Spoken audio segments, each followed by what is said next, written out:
Zion taral muan chu Swan vai ave tu kam tan muan chu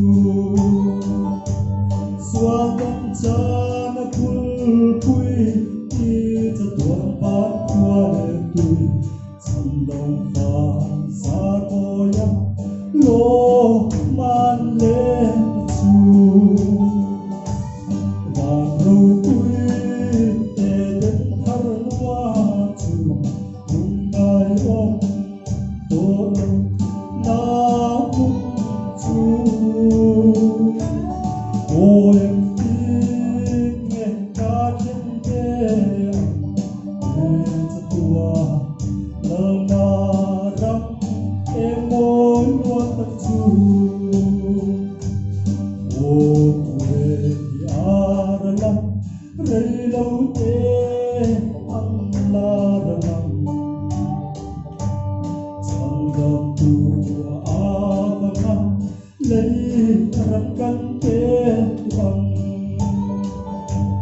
Krista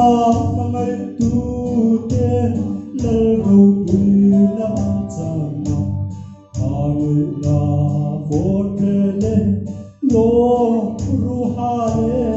ya ba ro pui